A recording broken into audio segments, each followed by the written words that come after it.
Anda jangan langsung menyalahkan Nabi Adam. Saya ini sering kampanye untuk membela Nabi Adam.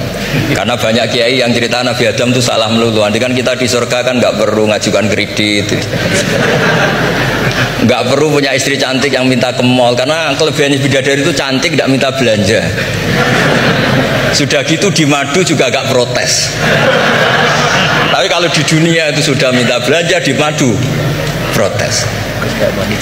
Nah, jadi tapi kenapa Nabi Adam akhirnya keluar dari surga dan kita menyalahkan hanya demi kepentingan supaya tadi punya istri cantik, tidak minta uang apa belanja dan boleh dipoligami mau maksudnya. Di konstruksi ayat itu tidak ditampakkan, tapi semua ahli tafsir tahu. Misalnya fadallahuma bihurur, setan menipu Adam dan Hawa dengan curang. Hurur itu nipu. Jadi kalau ngaji nipu itu mulai dulu itu ya gurunya setan itu. Jadi Nabi Adam itu di surga dengan penuh limpahan anugerah. Buah apa saja ada, makanan apa saja ada, enggak bayar. Tempat mewah lek juga enggak bayar. Kalau Anda di hotel lek sedikit aja bayarnya minta ampun. Akhirnya setan itu pura-pura nangis terseduh-seduh. Akhirnya Nabi Adam menghampiri, kenapa kamu nangis? Saya ini iba sama kamu, kasihan.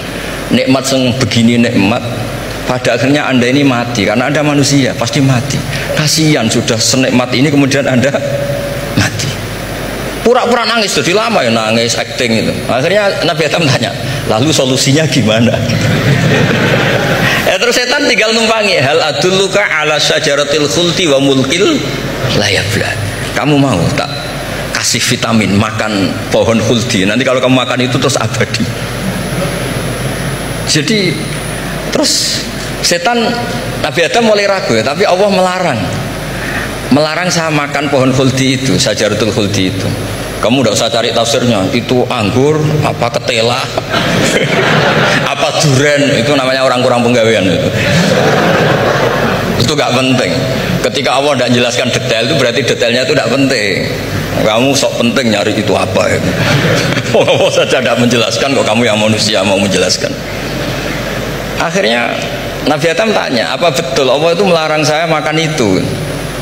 Terus Allah cerita, wa qasamahuma inni lakuma laminan nasihin. Terus setan itu cerita, demi Allah saya tahu info terbaru bahwa sekarang nggak apa-apa. Jadi hukum terbaru itu. Singkat cerita Nabi Adam makan. Ketika makan, berarti setan salah karena menipu Nabi Adam, Adam salah karena makan pohon khuldi tadi. Apa yang terjadi? Allah manggil Nabi Adam, Adam kenapa kamu makan itu? Bukankah pohon-pohon yang lain, buah-buah yang lain itu cukup? Kenapa kamu makan yang saya larang itu? Terus jawab Nabi Adam ini yang unik, yang kita harus bela Nabi Adam ila yaumil qiyamah.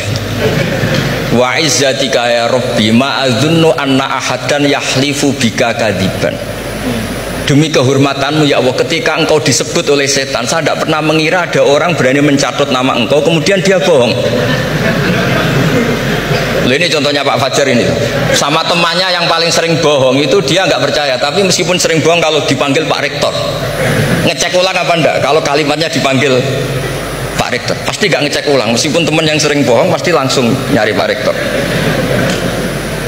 Saya misalnya sebagai murid Mbah Maimun punya teman yang sering bohong sekalipun terus bilang Gus dipanggil Mbah Maimun, pastilah langsung ke sana karena disebut nama itu orang sudah tidak berpikir jelimet. Ketika engkau disebut ya Allah, saya tidak pernah ngira ada orang mencatat nama engkau kemudian dia bohong. Sehingga Allah itu haru sama Nabi Adam. Makanya Nabi Adam itu diusir.